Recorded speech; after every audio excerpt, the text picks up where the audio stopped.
Inside Story Uganda, real source of political updates. And actually, I am among those people who were surprised. Why be surprised? Why not be surprised? Honorable Nyanzi, ebizibu byalimu akyafuna na bingi ebisingawo. Nyanzi yeeyita omulokole ate ng'ali mu ggaali y'abakifeesi. Ayagala nnyo okweyisa nga musajja mukulu naye ng'ate ali mu ggaali y'abakifeesi. Yalema okwambalira ddala doctrine ya Nuupu okumuyingira. Sajja buli bamukwata alina byayogera ebiraga nti musajja mukulu, emufuula musajja mukulu. State okuva negamba tulina state witness ye gundi, ekyo tebakikola nga tonakola statement. Actually, it's not the state nti police yesalawo beere state witness. DPP. State is the DPP. Bwolaba court kibayita state prosecution oba state abeera DPP office ya DPP. Yeah. Osooka kukola statement. Honorable Nyanzi basooka omukwata nga parade eyo yakabaawo bamutamangu ojjukira. Era y'ensonga kibadde nga nti neewuunyiza because naye yakwatibwa. Yakola statement gyeyawandiika yali directing erumika banne. It was an incriminating statement. Balyoke bamute. Kakati once you make such a statement in law, statement ng'ebalumika ng'okkiriza bukkiriza kituufu twakoziza omusango okuba parade emenya amateeka kati state prosecution enyumirwa naga kati onte tawana na kutawana bye twagala okwogera byonna bitwogeredde yabeere state witness therefore. Which statement gyoyogerako? Honorable Nyanzi bamukwata ate kuba recording a statement ku police yonna gye bamutwala kati a statement netwalibwa wa DPP. For you see file bo recording a statement they take the file for sanctioning ene yakwatirwako banne ideally yandibadde A1 kubanga yali akulira kunga kati bamukwata alabika akola kye tuyita self incrimination to incriminate yourself that he confesses yakola confessions kati batwala file okugisanctioninga wa DPP nayo nabeere mujulizi waffe ku byayogedde yayogera bingi emu byayitira yajja wano nakugamba nti nze babambuziza nemboogera weyakola kyo bwe yajja wano ojjukira bwe yajja bwamukyaza sanyuka naganze babambuziza nemboogera nagibawadde lisiti ababaddeko bonna. Sho gye twakola naye wano mazima naganze nabibawadde simanyi oba katambya ku calibrate producer kati because I want to kati state sagala ojire kati oli agambye nabibawadde. I want to show that clip. Yes, kakati honorable eri abatulaba. Zingana ni honorable Nyanzi nandivudde mu Nuupu n'entule wange omusajja omukulu. Linda honorable yagala kulaga katambika. Kyandage. Producer affe tuli set simanyi bwe tubanga tuli I need to hear from you. Katuzanye akatambika tulabe kyotegeeza katulabe. Gira radio. Bali babuuza abantu abagirimu nti bonna mboogera amanya gaabo paredi kamegere nga bambuuza amanya gaabo bonna abalimu tebandaga bukyambwa paredi naye nga bandaga nga bageza kumbuuza abantu bambuuza bubuuza abantu ki abaali nti njogera amanya gaabo bonna nengezaako okubabuulira amanya agalimu nemanyika abatonotono. So aba security wababuulira kugamu kumanya exactly. Couldn't you? Didn't you expose them? Why not expose them? Cameras expose. We do expose the things for which you think you put them to a risk of being arrested as well. Leka nkubulire wakwatwa mpabulidde kunnyonnyola. Ekintu kye twakola bikolebwa mu nsi yonna bikolebwa mu masomero lwakuba wano kati fiya yereeta obuzibu. Bikolebwa mu masomero and ebintu twakola byali bya scouting, you know. Bolaba ebintu twakola bikolebwa mu masomero okukyapa omugumu mukyaka naye ekintu kimu kyenjala okubuulira muganda wange Kungu abantu nga bakuŋŋaanye ne babateeka mu order bwe batyo if there is a problem wabaawo steps eziteekingibwa. For instance tubadde ne poliisi wano ebbanga ddene nga Dr. Besigye yaŋŋamba abazungu abo balaba munyagwa olwananga nnyo mu kooti za Museveni zino ekooti neeta convicting olwananga nnyo kooti neeta convicting mu byobufuzi bino babazungu kooti buli convicting abo balowooza nti kooti zeetengeredde namba ojja kulwana nnyo nambuuza lwaki tetubuuka kooti zino netuzinyooma naŋŋamba abazungu bamanyi nti kooti zeetengeredde bo balowooza buli kikooti kyekkola balowooza kyekituufu kati gavumenti bwemala oga nti wagenze ku irigo parade ne bakwata chairman Nyanzi n'olaga nti you are confessing everything state eba tekyamala budde bagamba kati tukuleka oli ready okuba state witness mukiteesa nti essebo munzize waka nja kuddayo bino mbyogere mu kooti ne bakuzeewo ne bakuleka neera statement weeri neera ajja kubuwa obujulizi oba ayagala oba tokola ki kati kyekibeerawo singa first of all state ogamba nti oli witness waayo ebeesobola kumala kwogera naawe yes tebasobola kukyogera naye ate statement gyeyawadde yawukana n'ekyo but bajja kuleeta obuwandiiko obumulaga that is a comparable witness tulina kye tuyita compatibility and comparability of witnesses. There is a time when a witness can be compared okuwalawala because wakkiriza that I'm ready to become a witness. Oh, state esobola okuwalawala. You become therefore a comparable witness. Because bw'atagenda, that's the other question. He will be arrested. It will be an arrest warrant and he will be picked. Yetegereza statement gye yakola bw'aba yateesa n'abasajja abo n'abakkiriza ne bamugamba oli ready okuwa buno obujulizi mu kooti na yes therefore he is a comparable witness. They will pick so him. Meaning byayogera ku shobe tuva okuzanya wano tebimataringa maybe ng'okusinza ku nnyinnyolayo ebyayogerwa bwe baamukwatira byemataringa mu statement. Yes. Neera baateesa naye obutamute for him not yes. You find that possible? Yes. That Nyanzi yakkiriza ndi ajja kuwa obujulizi ku banne really? Nze bambi soogera nti Nyanzi simuyinaako buzibu naye njogera nga munnamateeka kati sijja kwogera nga lay person.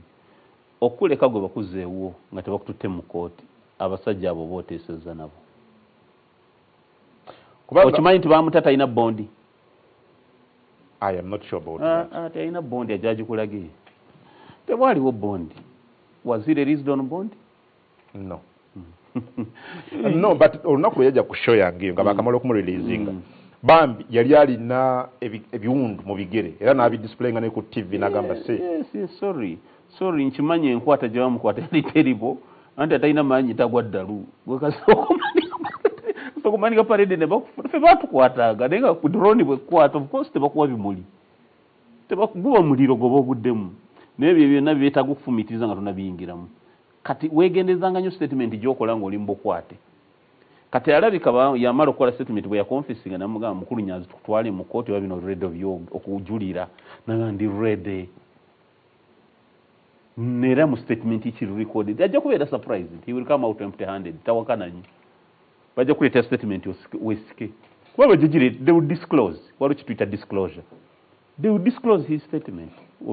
So what options does he have now? No, yakkiriza nti political anyuse agende byeyogera mu statement abyogere wali kyekyo that's what it takes. Naleba abaana ba NUP baminga bamukuba nnyo ante kibi nnyo kyeyaguddeko omanyi kankunnyonnyole abaana ba NUP bakola ensobi ayagala azaala abaana ate asigale nga yeeyita mbeerera ekitasoboka kakati gwe bw'ogamba nti ngenda kuggyako Museveni manya nti n'obeera awatali kamera tolimwogerera kalungi konna kati osobola kugenda muggyako the moment they pick you n'ogenda ne bakuba olupapula ne pen n'owandiika statement erumika banno yonna n'ogimalayo manya nti bw'ogiwadde basoji against you ekyo nava embi okusaaga you will come out empty handed abo basajja baviira ne bagamba nti ono state witness tebasobola byogerera ku bino bya TV byaki waliwo statement empandika ate nga mwakkaanya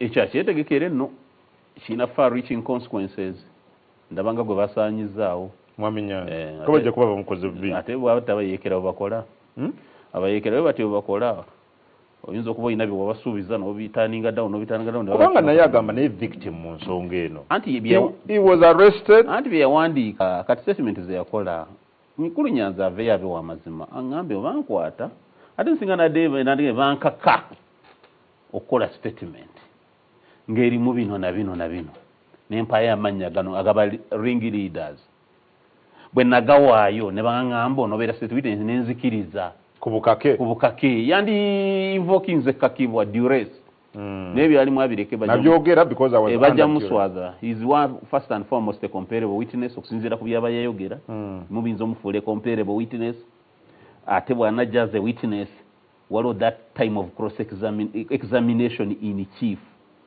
kati state wenemuleeta ejja kukola kyebayita examination in chief they will lead him through his evidence jazza okuwa leading him through his evidence bajja muwa statement ye bwati copy yayo please can you identify that document before you yes what is it ebigambo byange byennyini exactly how do you identify it that my signature is here and here okay good thank you go to paragraph 5 can you read for us paragraph 5 you read for us paragraph 9 can you take us through that bakuleetera eddagaano gyokola ne state yoynyine ababares oba DPP ng'okkiriza nija kubeera state witness kagwemu you will come out empty handed if I were him nandi invoking the duress nti nakakivu that was an exit route kamuyambe nga lawyer that would have been a better exit route the rest is history so ali mukasobola ganti munyagwa witness waffe nga tebalina bukakafu nemwe criminal procedure si kintu si katale by the time they come ne informing a court nti this is our witness baba manyi lwaki omuyise witness okay.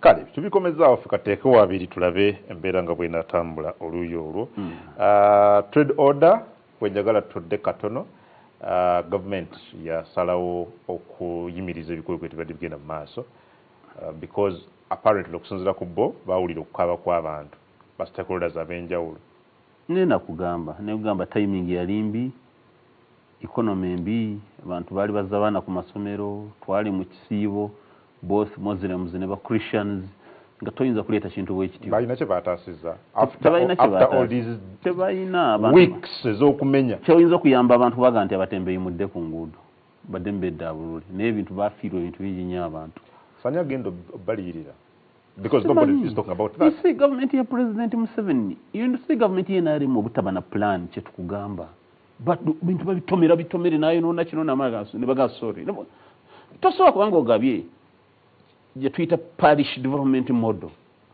fund eyo gimanyi bayita parish development model PDM mu bibuga abafuna akakadde ako badda mu kutandika bu business obwo midala gya chapati biki kutunda nyanya omunazirima ennyanya ze bwazeetundira kati zonna n'ojja ate sente z'ogabye zonna n'ozisanyaawo nakugamba trade order yayina okukolebwa in a phased manner bantu kuba warning nti bannaye omwaka ogujja January temugenda kuba ku nguudo ab'okiyosiki omwaka ogujja tebujja kubaako nti omuntu ka capital kaataddemu akanuunemu nga tayongeramu naye tosobola kujja n'osaanyawo obusaanya microeconomics economics eyo wa ekikumi oyo mukulu nnyo ku economy y'eggwanga gwadde ogamba nti abamaduuka bali wali gw'otundira wali siripa gwadduuka n'atatunda but who imports omutembeeyi ya importing can omutembeeyi be an importer? No, it doesn't import.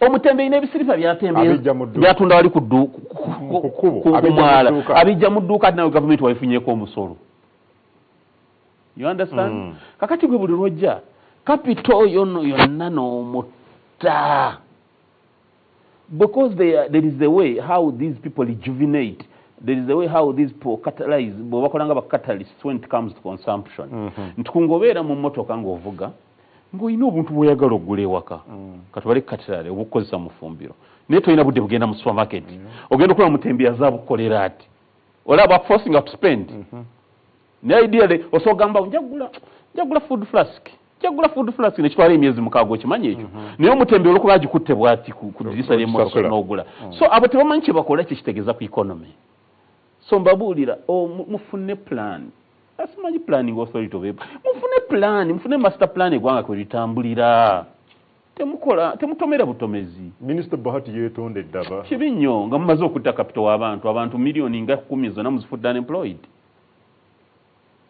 You can't do that. So mukuyimiriza kino, are they effectively communicating nti abasobola okudda badde abantu bandi balese badde babawo omwaka gumu, then kibeere in a phased manner. Omuntu omugambe planning akyozzaako erina ono omwaka ogu kiringa gwe Mr. Kungu nti next media God forbid ngaganye Kungu tukoye services zo tuwadde omwaka gumu kikuwa nawe okupulaninga nomawa okola ki wenzira netogo bantu tobagwako bintu byabo. Good, kale gwomu kubawadde ebirowoozo byo mu parliament ku bago lyobwetengerevu not sobola genda kubanga mbamanyi tebirina makulu byenawaayo. Abenarem bwe baleeta bill bwetyo baba ne premeditated intention ne agenda, baba already kyebanasalawo kyonna ne kyebaagala bo bakimanyi. Naye nja mbufunze nkuyitire mu bintu bisatu. Etteeka bwe lityo bwe lireetebwa otunuuliranga kye bayita mischief. The mischief rule. What is that? The mischief rule is to the effect that teeka eryo lyaleetebwa kumalawo kizibu ki oba lireetebwa kulwanyisa kizibu ki. Etteeka erya sovereignty bill gavumenti erireeta kulwanyisa bibiina by'obwannakyewa, engeri gye biyingiza ssente wano okuva ebweru, you understand, n'emirimu gyabyo bigikola bitya. Simple, tewaliwo kirala. Ebibiina by'obwannakyewa kubanga world over badde cited mu kuvuunika gavumenti ezimu n'okukozingira gavumenti ezimu ebizibu. Gamazima ebibiina by'obwannakyewa birungi nnyo naye mulimu ebimu ebisobola okukozesebwa ne bidamaging eggwanga.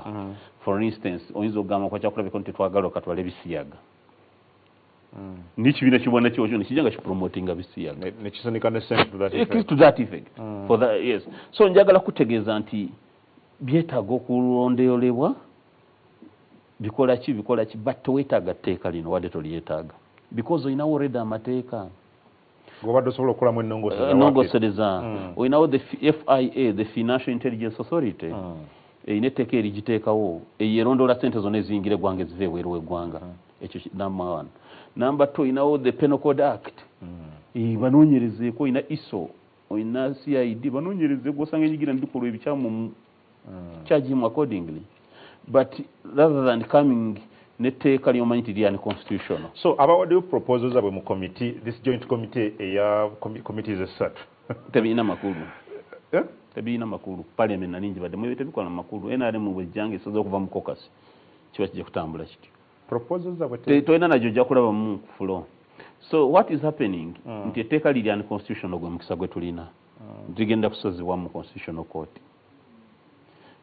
Limu obwayiro obulifane obutabulikikangako nti omuntu bw'anaagenda ebweru n'entuuka e Dubai n'embeerayo ngenze okukola ku bwasikaali mwe buyita ebyakadaama mbaddeyo omwezi gumu, therefore sikyali you can categorize me as a foreigner. That is unconstitutional.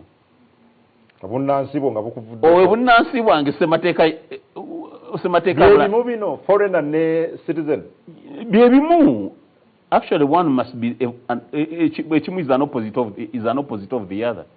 So bw'ongamba nti nfuuse foreigner obanga ngamba sikyali citizen. Yes. Kuba lyetteeka ligwa osobola okuba byombi. N'osigala ng'eno oli citizen ate ng'eri foreigner. Kungu the moment they sent Kungu bw'anaagendako ku kyaki okukavalinga amawulire ajja kuba afuuse Christian. Obunayuganda bwe bumuvuddeko. Kungu bw'anaagenda ku kyaki okukavalinga amawulire Christmas anaaba afuuse Christian. Atayinza okugamba byebimu nti Christian nti kakati osobola okubeera Christian ate ng'oli Muslim. You cannot eat your cake and have it. Yes. Ekyoka kigenda kuba etteeka eryo wansi. Unconstitutionality of it. Kakati ekirala bw'ona ogenda ku this liberalization of the economy and whatever. Kale n'oteekeko mu kusente eziyingira wano. Nti I'm telling you, ojja kulaba nga bali impeachinze ng'olitadde ku ttaka. Kuba buli omu ali kubina. Banking, banking sector, yes, NGOs. It contradicts the entire notion of the free economy, freedom of expression, speech, and you see, and worship, freedom of the press, the right of citizenship, lirina bwe ligikubamu ebituli tujja kugamba nti mbeera UK am a Ugandan therefore I'm perceived to be a foreigner sente zempeereza okuzimba wano omwana gwenzi wadde mukyala wange agenda asooka eyinyonyoleko nga tebanazimu minisita amuwa ekiwandiiko oba certificate tekisoboka ate minisita asobola n'okugaana okumukkiriza kati right to own property oba togiyingiddemu it's my right to own money ate minisita wagaana tolinawo omuloopa muteeka it is my right to own money gwe minisita togiyinaako na buyinza right yange nze okuba ne property nga muna Uganda okuweereza sente bangulye property wano it's my right kati gwe minisita toyina na buyinza bubuuliriza bubuuza nti lwaki okigula bw'ompeereza ezo sente nze mba nfuuse agent wo yes which agent alina okuba ku masa ya minister either okumukkiriza ofuna ezo the law will be impeached sagali bamalia na budde teyinza kuyita constitutionality test terusobola naye gavumenti geyinamu nnyo interest NRM government ekolera nnyo ku ba speculators NRM erimu ba corridor speculators ababalira president ebintu ntu buli kaseera kino tukikole bwe tuti funding ne wabawo funding ebeera earmarked to pursue such a cause naye ng'oli akimanyi ndi mukola ddiiro so lijja kuyita temuyina mukisa gonna kuswaliriza lijja kuyita okuliteega constitutional court gye balina oliteegera kadde kaweddeyo mu dakiika emu yokka tukooneko ku lutalo wakati wa ku lutalo ku nsonga y'obwa speaker Nobert Moyo yawandiise ebbaluwa ng'aga nti ayagala okukola ki ayagala okubangula ababa kulindeko basooke kulayira onalema talina chansi ebyonna tabiina control talina chansi ate Anita bwe yavayo nagasi kyayagala bwa president Mawuta yasigaza mukulu n'omwamuli mabega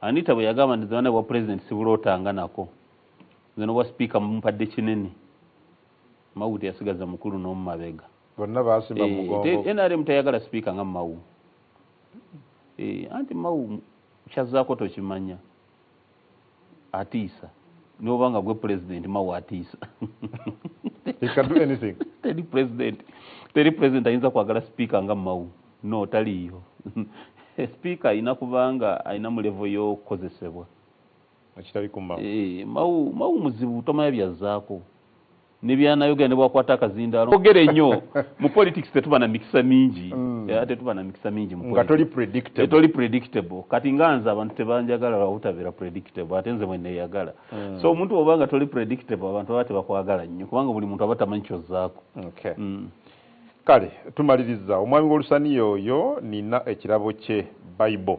okumukulisa akalwa akaggwa ow'enjiri Kabunga Joseph agambye yina ekirabo kyo ye Bible ojja mumpeera essimu yange akimpe akuleetere Bible yo yes I read the Bible najimpe gisomera yonna okay Oscar Kalungu message njirabye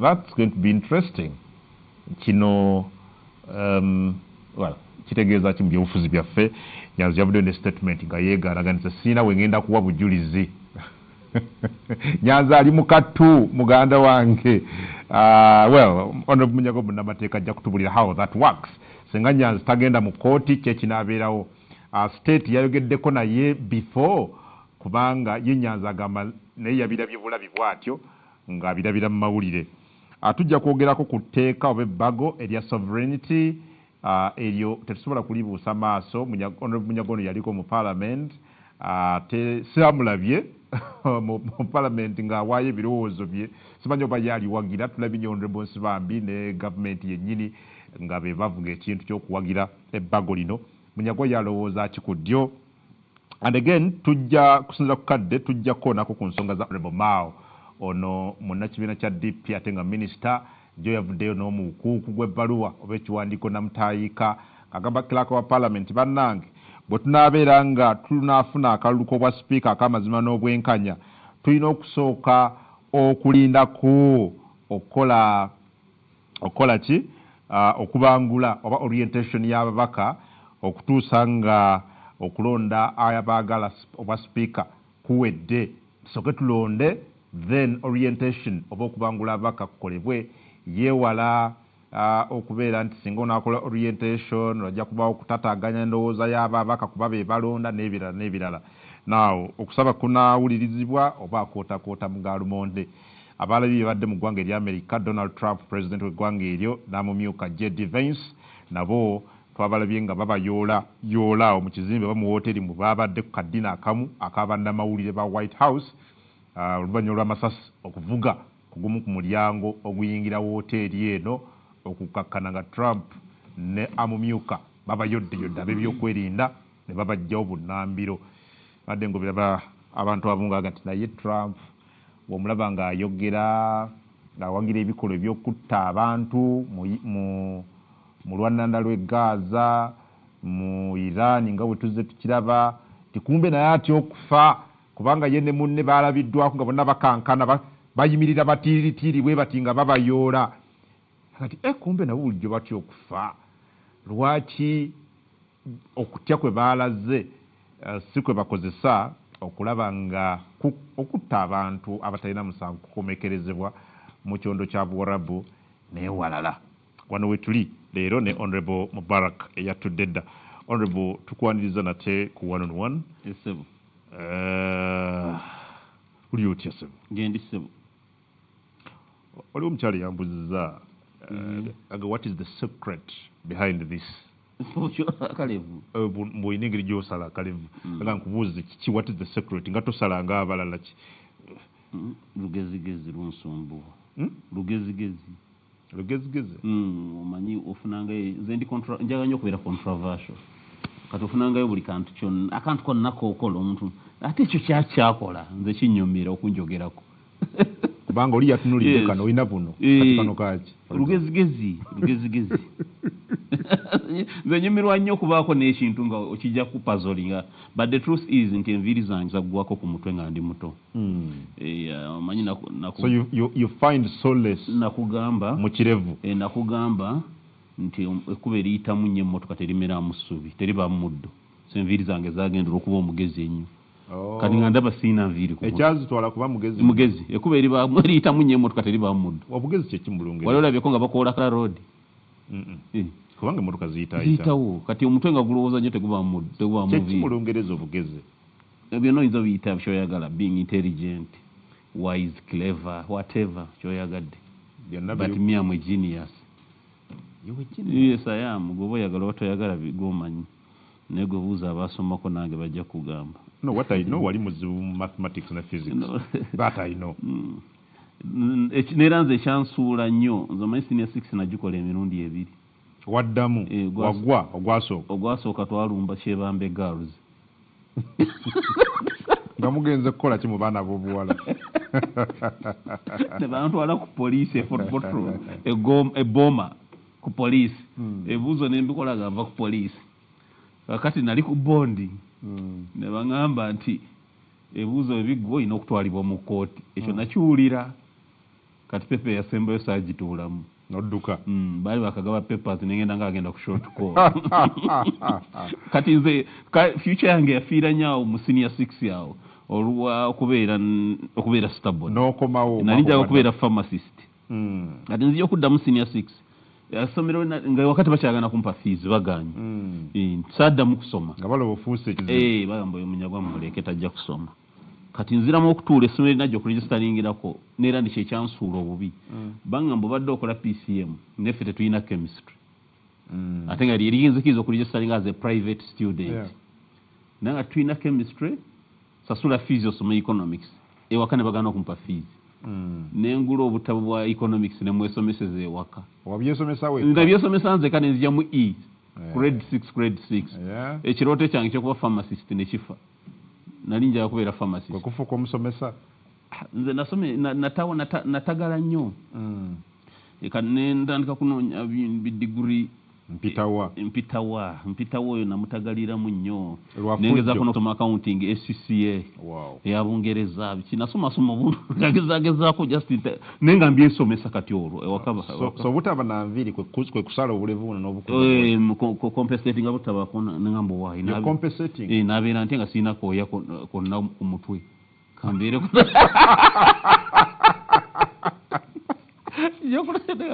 abeerere bino kubanga amagezi zino gazitwala saali no musiru abantu bagala neewana naye nze mbawulya saali musiru abaaliko nange mu O-level bakimanyi nawangula contest mathematics contest mu senior 2 eya O-level yonna empaka z'okubala naziwangula mu senior 2 waliwo abayinza okutestify nga we bali living testimonies. So you were genius. Yes, siri wakuzanya bw'oba onzanyirako leekamu aganaakuza lwakuba nayingira mu kariya mbi ya bufuzi amanye ebyobufuzi waliwo perception erowooza nti buli munali yabufuzi muyaaye muki tategeera ate kati bano bempulira bakuyimbamu ennyimba bino tebabimanyi bitya kubanga kakati boyina okwerwanako balage nti bebalowooza si bituufu.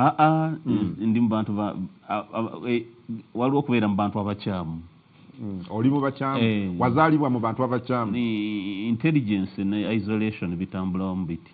Intelligence ne isolation oba being a genius ne isolation bitambula wamu. Abantu boba onyumya nnyo ebintu bye balaba nga tebabitegeera ebiri waggulu w'okumanya kwabwe balowooza totegeera bakukyawa bukyayi balowooza totegeera. Naye kati njagala tumale empaka Honorable Munyagwa. Is the science of managing society. When you are a politician obeera presumed okubanga omanyi ebintu ebyenjawulo mu society osooka okwogera ku bufumbo buli butya noyogera ku music celebrity life noyogera ku biki exactly ku mupiira kati nno waliwo omuvubuka omu manyi ne ku TV kuno like kwali kuba tulaba nnyo yali ku social media oku nga yeebuuza in fact leero kampisawo eddoboozi lye n'asobola okumuwa akatambi kana akamuwe yali agamba nti Munyagwa ne ba analysts ba Uganda ab'enjawulo babeera ku ssanyuka okwo olabira ddala nga bamanyi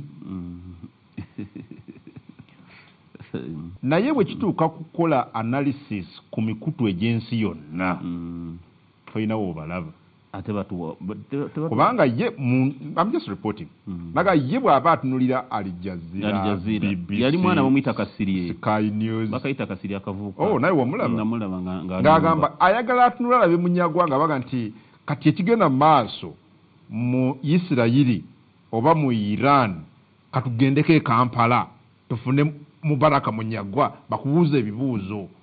Yes, anti kakati one ekisooka amazima gali nti tetukizimbye olw'embeera y'ebyobufuzi ebadde wano. Ekyokubiri ne bali emikutu giri si gy'emyangu okuwa platform.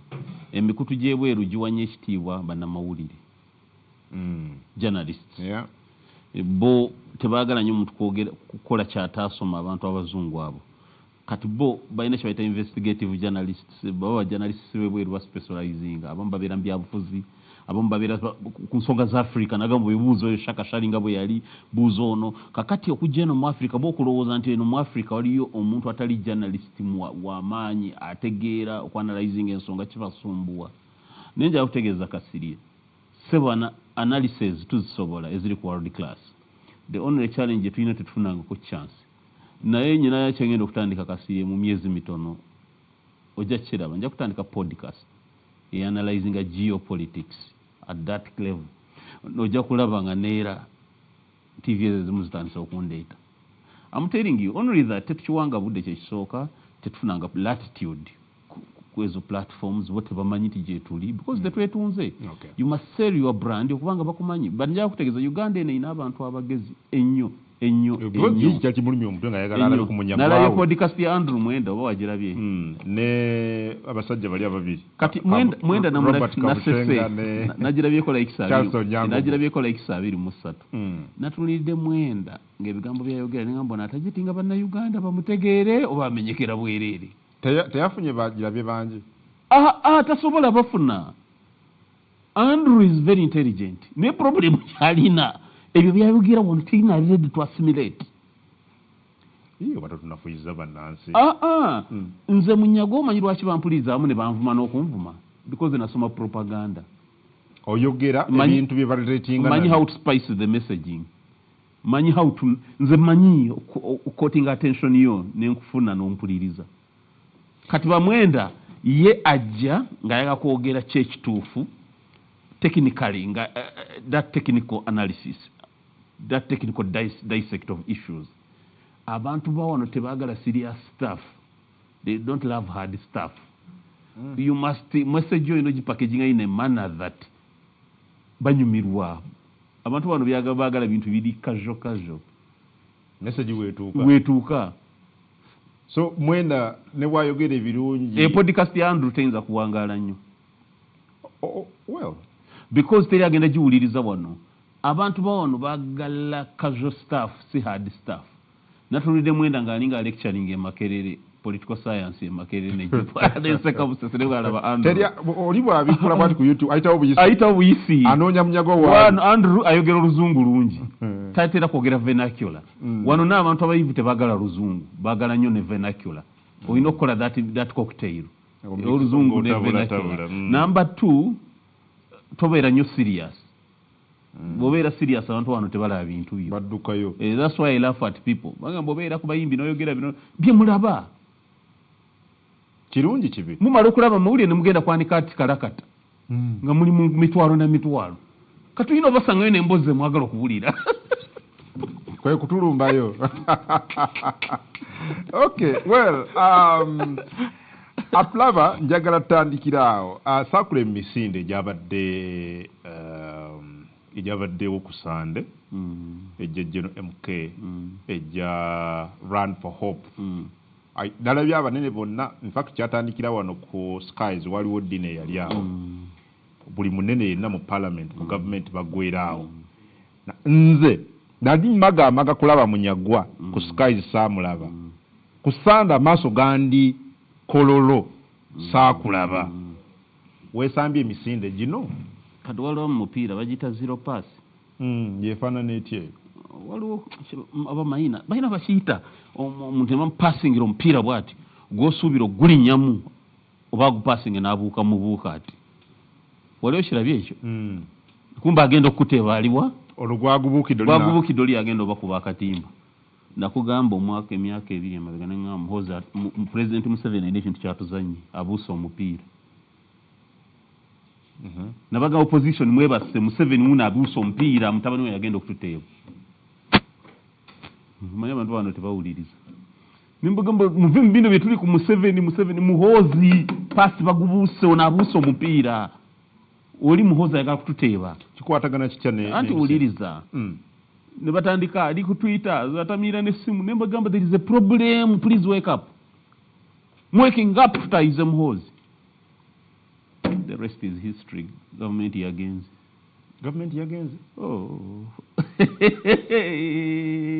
nero mwemba sasi government yagenze otegeeza okay what do you mean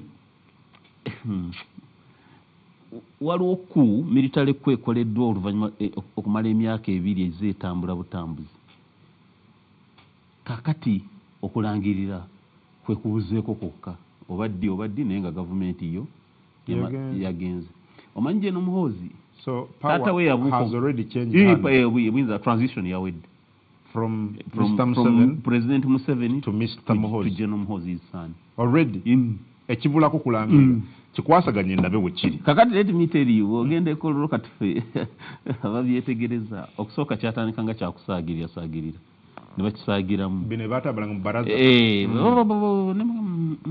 kino ekintu tekiri innocent ono President Museveni bamupasi omupiira guze gyali agubuuse yeefuuna nti agwawudde bwawuzi naye yegye gulaga ate akoze eki there is that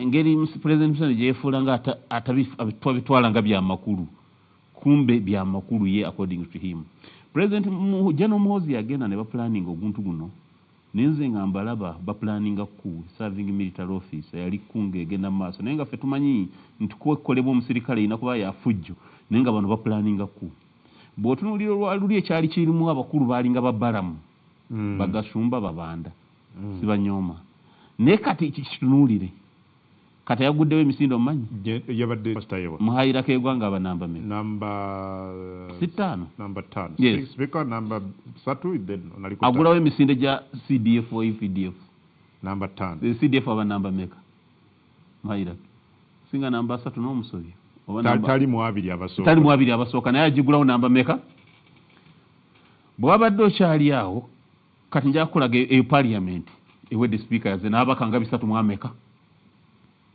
kati parliament obo kyaginawo egenze baba amaze okupayinga allegiance nti sema mukama waffe igwe kati genda ku kugundi ku executive ya president Museveni ba minister wadde ba minister olozanga bameka even cabinet minister more than a half executive ebe kyaliwo nabadde sikitunulidde genda ku UPDF UPDF yatuse ne ku regional levels walune gwe nalabya aduumira waggulu ba generals bonna ya country bonna ba stages okudduka UPDF yawambiddwa genda ku police bo nokuyita ngode batwitinga abapolisi omwogezi wa police yabaddewo Rusoke Kituma yaguddewo n'amazina katuuti aga aerobics Kituma Rusoke General Damulira Kituma Rusoke Franka Mwesigwa ngenda bakubalira bonna abapolisi nabalabye nade netegereza obutambi buli kambo n'abapolisi ate poliisi yayise nye vivi ono wa Interpol yani enanga oyo propagandist wa Interpol enanga bonna babadde Kituma Rusoke yaguddewo n'amazina ne General Damulira bazinyawo nabalabye bakubye aerobics nga tekuliko akoowa polisi yawanise awenda bazina paka chini tekuliko akoowa kati babalekaawo tugende ku NRM ng'ekibiina naye nasaasidde mulindwa Rogers Mulindwa ayogera naye reporting emangu talina mulimu Namyalo mumanyi Hajat Uze Hadija Namyalo Office of the National Chairman of the NRM kivunde yogera mu Luganda Hajat Hadija Namyalo ono yakulira yafeesi yani ya ssentebe wa NRM ye reporting nze n'agula omujozi nagamba taata gino emisinde nange mwendi in fact yaguze gumu yaguze giwererako ddala Haruna Kasola akola ngani amyuka ssentebe wa NRM mu Buganda kati let me tell you NRM nayo yawambiddwa Jim Muhwezi yesimbawo ye minister security Jim Muhwezi yesimbawo ne mu NRM ojukira bulungi ku kyo kya veteran Jim Muhwezi erukunjiri mu structure ze NRM bonna kugaye bawanise kakati katolo kye kitage genda mba technocrats ba PS walabye Idi wa Kampala ngadduka emisinde era nga naye n'okuzinaazina walabye muzeyi sekandi muzeyi wakazi sekandi honorable mbagundi former vice president yabaddeyo nnyo so njagala kutegeeza General Muhoozi yabawambye yabamaze kubanga an analysis yo yabamaze nabadde bino NRM government bajiwambye nabadde sibiwadde attention bajiwambye because ogamba parliament oyina tayebwa n'ababaka bonna 3-5 more than half bagenze ne speaker waabwe ne balanya cabinet ne speaker yasooka yennyini ng'agenze ogula emijozi ojjukira speaker yennyini n'agamba mukama wange bwa president sibwagala era daga ndi mwetegefu neera General Muhoozi mukama wange wojjira wonna taata nze ndi mabegawo parliament yawanika wow kakati mmwe president Museveni atukubyeyo paasi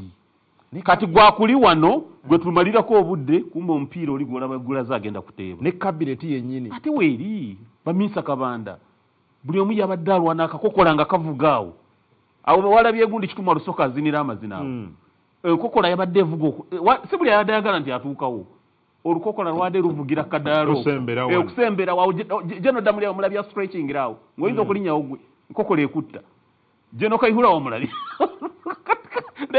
walabya Sudiri Lupaleria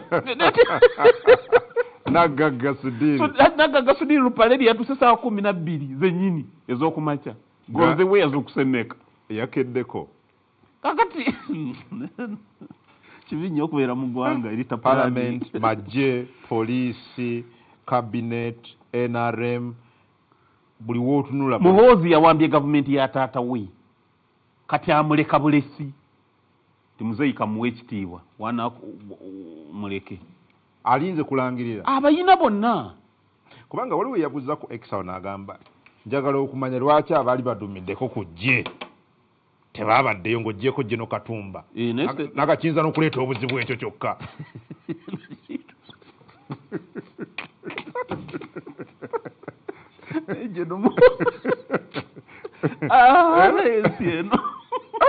naye nga nzira kutegeeza ku yakoleddwa ku gavumenti y'NRM era nsaasira bano abasajja abakulu abakyaganya okweripootinga bagenda kufuna obuzibu basigaddeyo bokka naye okumanya Muhoozi yajooza abasajja n'aba kati buli ekyaleese n'obuzibu ku bannabyabufuzi waliwo gwe nabuuzizza ne muganda naye nga mugenze mu misinde ng'omukulu taliiwo n'agamunyago ate agamunyago bimanyi musajja yalina lisiti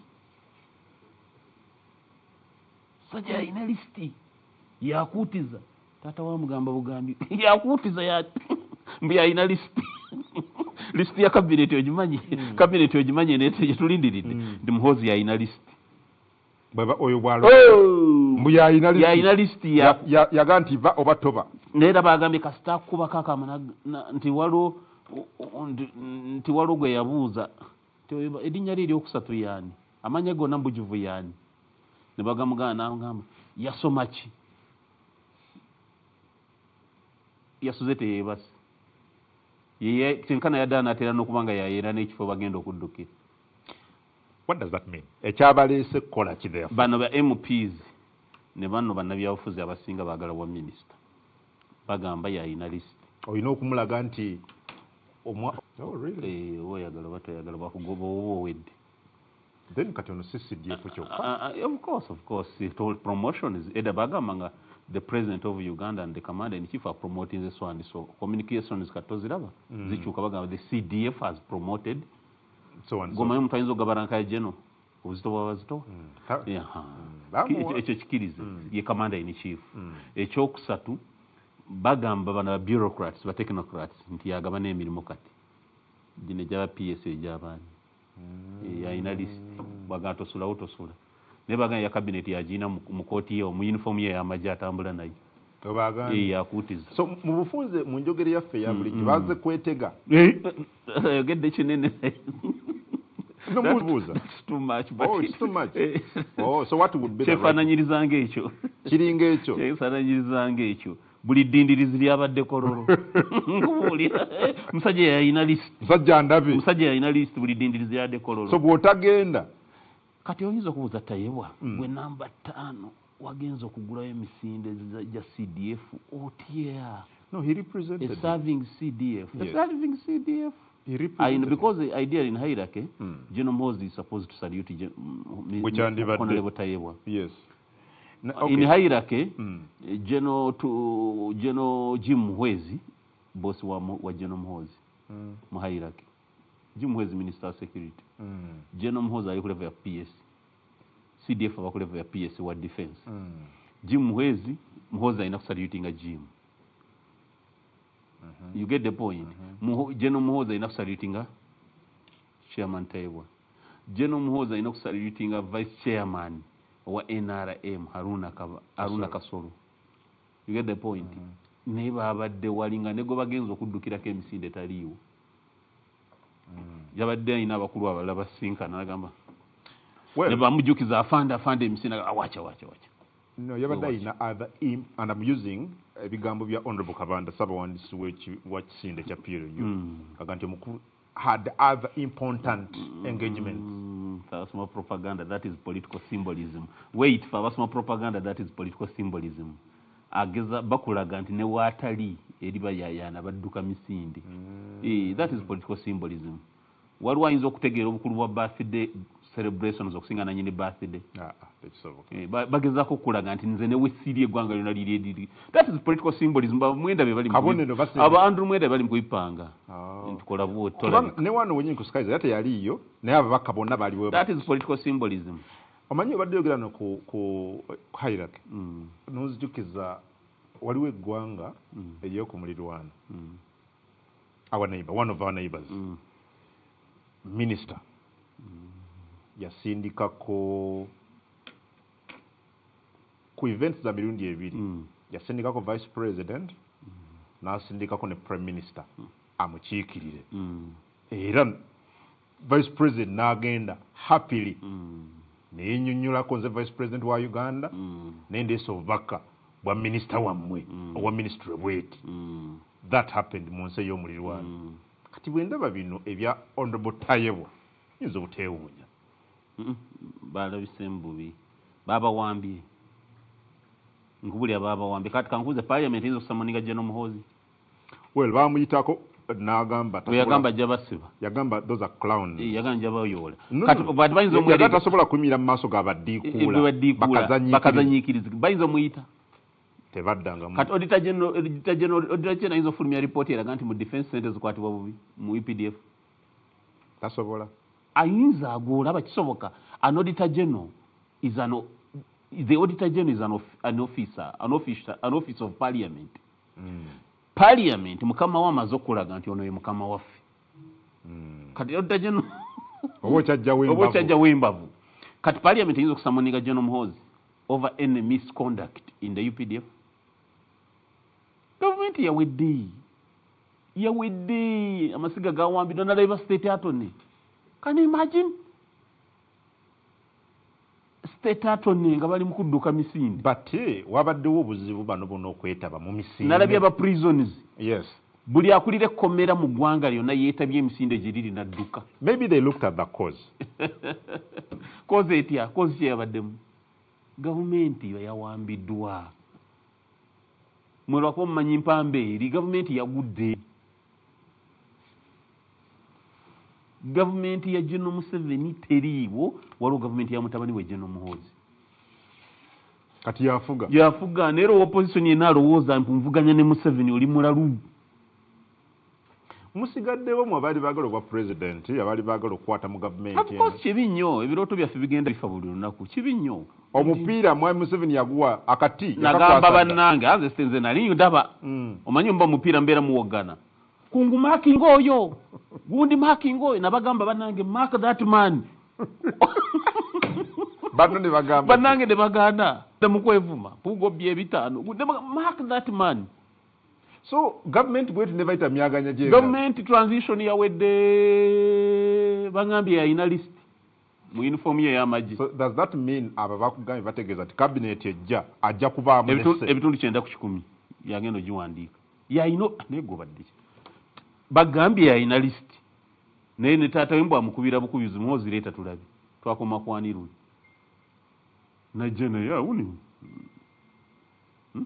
Demanyi gano ge nalabye teka kona mzee anga muri gihugu n'omushuma kale izi Muhoozi yayina banga atayagala babbi oba nakola atya ne group ye half of the group je nalabye corona nagisobola half of the group General Muhoozi agenda kukola atya nayo n'omushuma mwihe hogo anga mwihe anga ate oloza gamba tata ndi jako yaba ne peni daddy no ogumureke ogo the company ho ene kyakoze sebo mu defense eyo si kyangu Muhoozi yodde walibe nabyawo be bayodda bali abagambi okubeera nga batwala amafuta quite a number of nabirabye nga kuliko ne general kakati simanyi bwagenda kusobola tiimu ye nera nasakiredde amalindiriza agali ekololo banakolagala bate General Muhoozi kubanga abasinga babbi ebikolobero abamu balina bye tumanyi bagenze bekwekeyo besookeyo nga bwolaba buli bakyusa DPC ku kyalo omubbi yasooka omutwalira enkoko waliwo kyetegereza sebo yino tisokulaba kati abasinga bagenze bekwekeyo bati besookeyo niyo banaakola atya nabo simanyi naye nga gavumenti ya President Museveni yagudde yagenze si kugwa nti yagudde mu maanyi abamanyi ebyofu obuyinza bwakyuse dda transition eri mu kuggwerayo ekisigadde kulayira awo nkitegedde so ozemu ekibuuzo kyange awo therefore kubanga natandise nga nkubuuza nti gwe nga saakulabye ate nze zisiri wa PRO ekisooka no ekyokubiri nze nakugamba sisobola kuwagira muntu nga simuli close gwa president nze nawagira Besigye olwokuba nali muliraanye namuli fuuti 2 fuuti emu so kyekiganya okuba close naye sisobola ewa General Muhoozi sisobola kuba kati nenamba ziba nabadde mbeera namba 10 kati esobola kubeerayo sobola kwerimba njagala president ajja okundeka njogere byenjagala you get the point saagala president agenda kunsiba mumwe nzo president gwendi wagira alina okuba nabanga agenda kundeka njogere byenjagala. Would you describe him since twali ku Sunday as a success?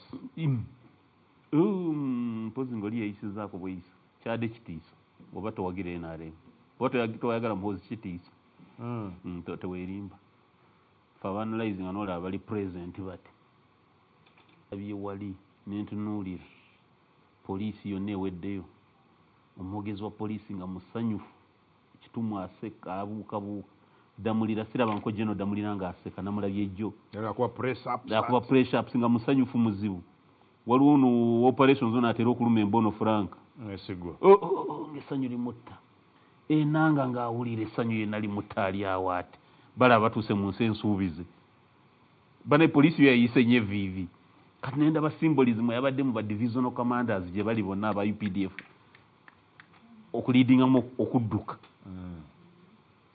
nendaba bambakomera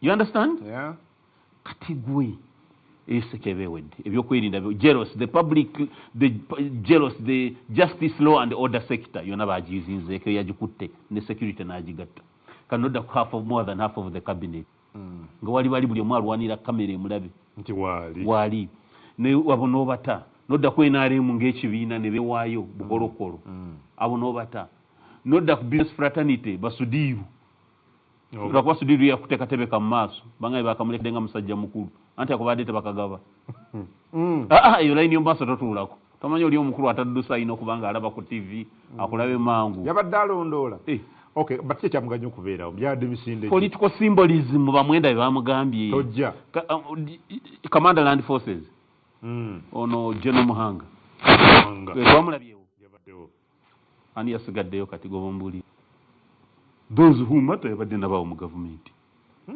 yayina list abaddewo list ya cabinet yokka jukira okulayira bakugo bombamu n'okukyusa mu back PS mubani bakama bitongole ebinjawulo yayina list so abatageze nga ffe twakoze ensobi kakati gwe simanyi kyagganye